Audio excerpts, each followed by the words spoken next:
Hello guys, welcome back my YouTube channel. Guys, আজি অতি দুখ লগা বিষয় এটি লৈ মই ভিডিঅ'টো বনাইছো, গতিকে সকলোৱে চাই দিয়ক।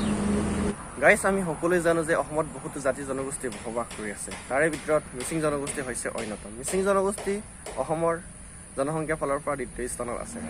কিন্তু মিচিং জনগোষ্ঠীসকলৰ বাবে অতি পৰিতাপৰ বিষয় যে অসম চৰকাৰে ঘোষণা কৰা 2024 চনৰ ৰাজ্যিক চৰকাৰী বন্ধসমূহৰ ভিতৰত মিচিং জনগোষ্ঠীৰ হিয়াৰ আমঠুৰ আলি আই লৃগাঙে স্থান পোৱা নাই।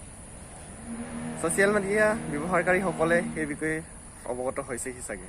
অসম চৰকাৰে মিচিং জনগোষ্ঠীৰ হিয়াৰ আমঠুৰ আলি আই লৃগাঙক চৰকাৰী বন্ধ ঘোষণা নকৰা কাৰ্যটোৱে বা তালিকাত অন্তৰ্ভুক্ত নকৰা কাৰ্যই যে মিচিং জনগোষ্ঠীক অপমান কৰাৰ নিচিনা লাগিছে। আৰু সেই বিষয়টোক আমাৰ মিচিং জাতীয় দল সংগঠনবিলাকে যিমান প্ৰতিক্ৰিয়া প্ৰকাশ কৰিব লাগে সিমান প্ৰতিক্ৰিয়া প্ৰকাশ কৰা নাই যেন মোৰ অনুভৱ হৈছে। সেইটো কাৰণে মোৰ বহুত দুখ লাগিছে। এই বিষয়টোক লৈ অসমৰ সন্মানীয় মন্ত্ৰী পীযুষ হাজৰিকাই সভা এখনত ঘোষণা কৰা দেখিছিলোঁ যে অসমৰ 10খন জিলাত আলি আই লৃগাঙৰ বন্ধ ৰাখিব বুলি। কিন্তু আমি এই ঘোষণাটো মানি ল'ব নোৱাৰোঁ, কাৰণ আমাক আলি আই লৃগাঙৰ দিনাখন অসমৰ ৰাজ্যিক চৰকাৰী বন্ধ তালিকাত অন্তৰ্ভুক্ত কৰিব লাগিব আৰু কোনেও মানি ল'ব নালাগে। কাৰণ কোনো এটা জাতি বা জনগোষ্ঠী সুস্থ সবল কৰি তুলিবৰ কাৰণে কৃষ্টি সংস্কৃতি খুবেই প্ৰয়োজনীয়তা আছে।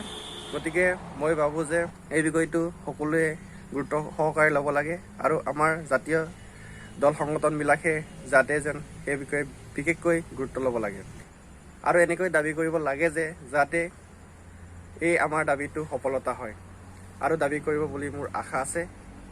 মিচিং ৰেগাম ৰৈ